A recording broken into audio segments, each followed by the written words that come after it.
Donc, bonjour tout le monde, je vais vous présenter une séquence de cours de microbiologie intitulée Identification microbienne.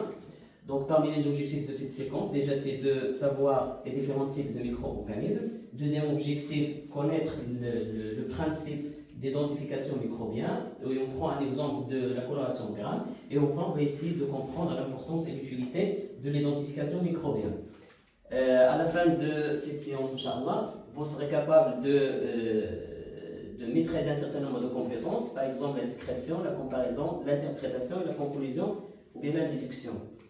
Voici notre plan qu'on va suivre pendant cette séquence. On va commencer par une introduction, par la suite méthode et résultats, discussion, et on terminera par une conclusion et recommandation.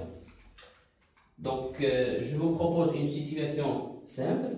Imaginez-vous que vous êtes un médecin et qu'un patient arrive. D'accord, merci. Donc, imaginez-vous que vous êtes un médecin et qu'un patient arrive avec une infection grave. Vous devrez choisir un antibiotique, mais vous ne savez pas quelle bactérie est responsable. Donc, à votre avis, quelles sont les techniques ou bien les méthodes à faire pour identifier le type de microbe? Pour répondre à cette question, on va déjà commencer par une question qui est simple. Je vous invite à rejoindre la plateforme Voclab et de répondre à cette question. Quelles sont les différentes sortes de micro-organismes que vous connaissez? Donc, je vous donne une minute. Vous pouvez scanner. Pardon?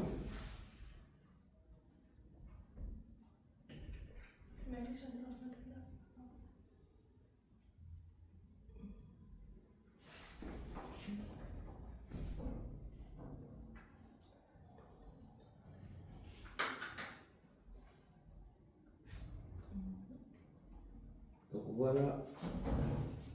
Vous pouvez scanner le QR.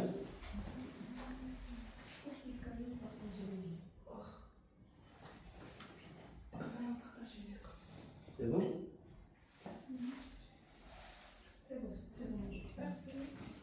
Je vous donne une minute pour avoir un nuage de mots.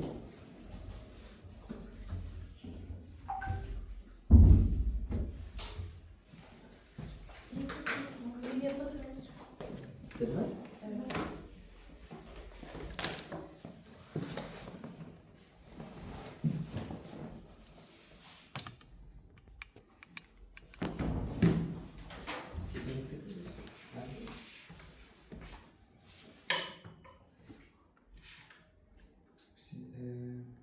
Je pense que sur la plateforme de Voclab, tu lances les questions. Une fois. Je vais les relancer.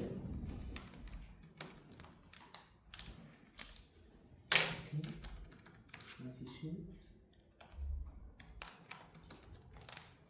Voilà, maintenant, quand tu Slide. oui, tu vas sur regarder sur une chaise. Quels sont les différents micro-organismes?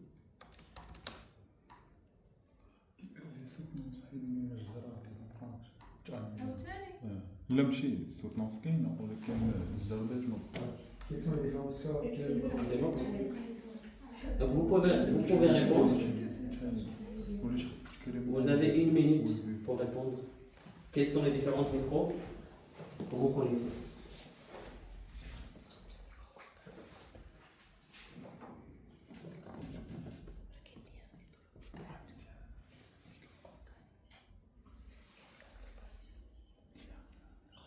Donc, très bien.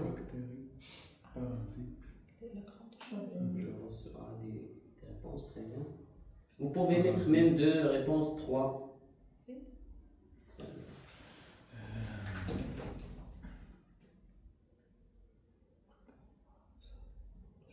C'est bon?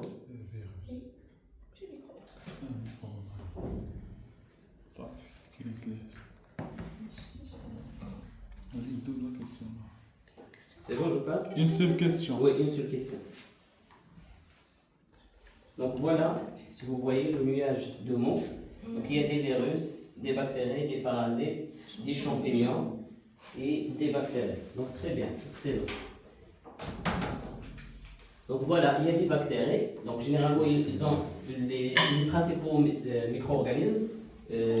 Pour les bactéries, il y a même d'autres types. Par exemple, les bacilles qui ont une forme en bâtonnet, les champignons ils se forment de filaments ramifiés, les virus qui ont une forme quasi circulaire, et enfin les protozoaires comme par exemple la paramécée.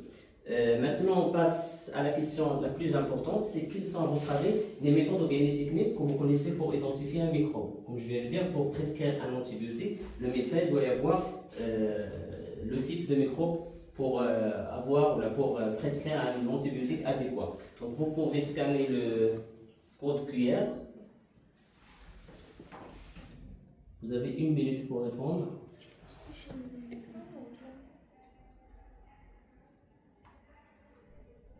C'est bon?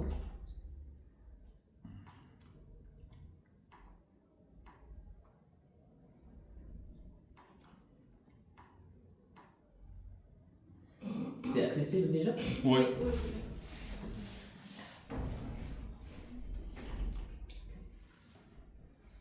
Vous pouvez citer toutes les techniques que vous connaissez dans tous les domaines, que ce soit en immunologie ou en microbiologie, qui nous permettent d'identifier ou bien de classifier les microbes.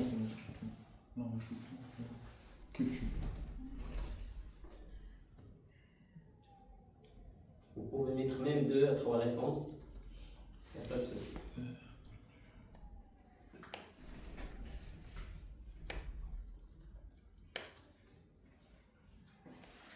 C'est bon?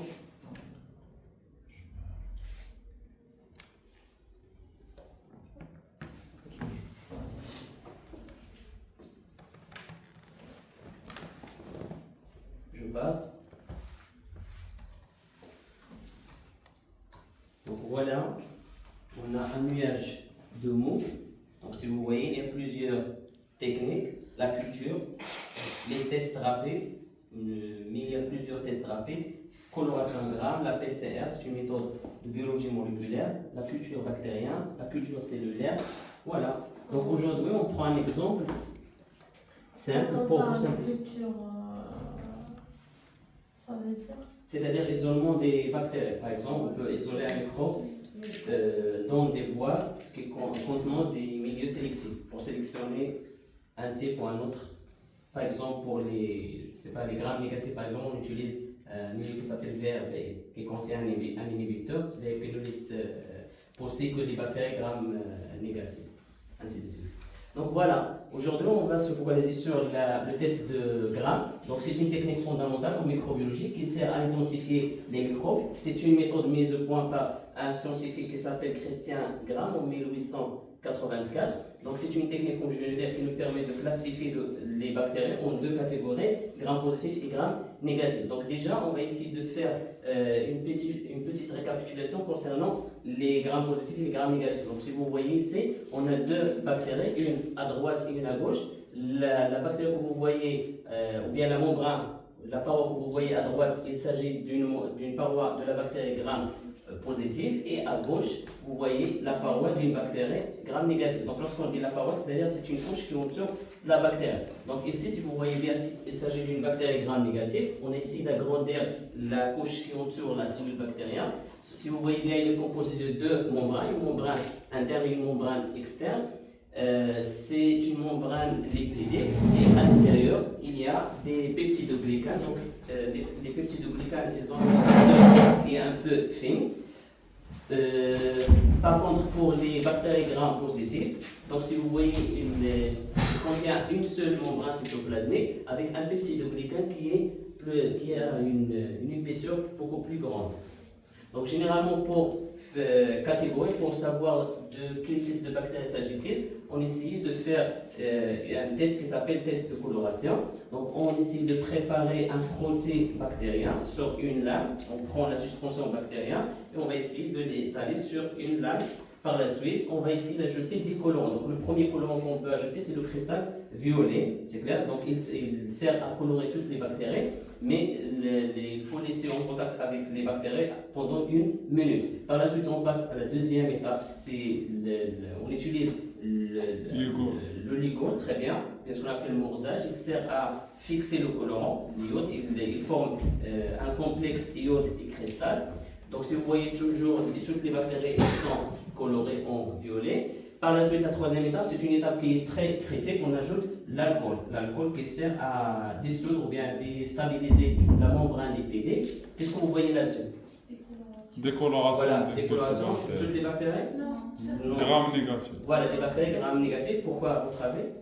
À cause de la couche lipidique de la Très bien, parce membrane. qu'il contient deux couches lipidiques. Donc, à cause de l'alcool, il y aura une distraction de la couche lipidique, ce qui va causer la sortie de colorant. Alors que les bactéries gram positives, toujours, Il reste ils colorant. gardent le colorant cristal violet. Pourquoi? Parce qu'ils ont une paroi qui est Épaisse. épaisse. Très bien. Dès maintenant, on peut décider le type de la bactérie, mais pour s'assurer, on peut ajouter un deuxième colorant, c'est le safranine ou bien la fuchsine.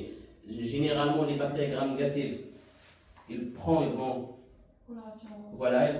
une coloration violette. Par contre, les gram positifs, ils vont garder le violet. C'est clair? Voilà. En ce qui concerne l'interprétation, donc juste pour fixer des informations, donc si vous voyez ici on a les bactéries gram positives, comme je viens de dire, il contient une seule membrane cytoplasmique et un peptide de glucane qui est très épais. C'est pour cela, si vous voyez, il garde la couleur Oui. violet, c'est Violet, clair? ouais.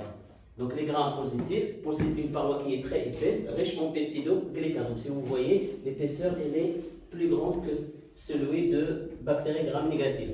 Donc ils vont retenir le violet et ils apparaissent violets à la fin. Pour les gram négatifs, qu'est-ce que vous voyez? Comment vous pouvez expliquer la décoloration? Qu'est-ce que vous m'avez dit? Il va être dessous. Voilà, parce qu'il le sera temps. détruit par l'alcool. Et par la suite, ils peuvent recolorer après avoir ajouté la fuchsine ou bien la safranine. Donc, ils ont une paroi qui est tout simplement fine par rapport aux bactéries gram positives. Donc, ils vont perdre le colorant violet et par la suite, ils prennent la contre-coloration liée à la fuchsine ou bien la safranine. Donc voilà, maintenant, juste pour s'assurer, est-ce que vous avez retenu quelque chose? Je vous invite toujours à rejoindre au club. Il y a une question qui est simple, juste de classer les étapes, pas plus. Essayez de classer les étapes dans l'ordre pour faire le test de grammes.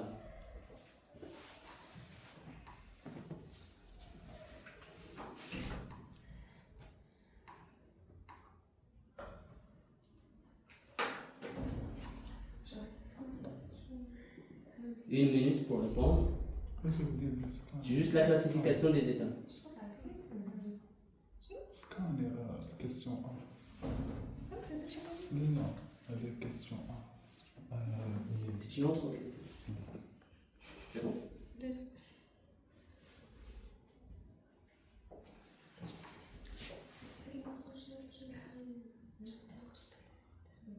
Comment on peut les classer? Il y a une flèche. Vous pouvez monter ou descendre. À droite. Ah, t'as déjà répondu. Non, j'ai répondu. Est-ce qu'on va essayer de Valider l'axe. Essaye de réouvrir le lien.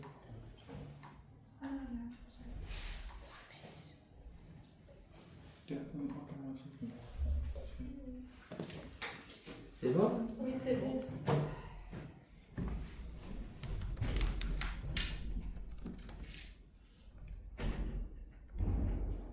C'est bon? Donc la première étape, Violet. voilà, c'est la coloration. Ajouter un colorant, le cristal violet. C'est un colorant primaire. Par la suite, la deuxième étape, Iode de l'école. l'ugol ou bien l'iode, L'iode, donc ouais. qui forme un complexe avec le cristal violet. Après la décoloration avec Décoloration avec l'alcool. l'alcool. Donc l'étape la plus critique, c'est La décoloration. décoloration parce que c'est où on laisse en contact les bactéries avec l'alcool. Décolorer toutes les Voilà, on risque de perdre même la paroi des bactéries gram positives. Et enfin, la fuchsine via la safranine pour recolorer les bactéries gram Négatif. négatives. Très bien. Voilà, donc en conclusion, la coloration gram, généralement, c'est une technique très importante en microbiologie, surtout en médecine. Elle permet de classifier, comme je viens de dire, les bactéries en deux catégories pour identifier les bactéries et pour choisir le le traitement, l'antibiotique adéquat. Voilà. Donc si vous avez des questions. Merci beaucoup. Vous avez des questions? Non, ça va. La technique? C'est bon? C'est bon.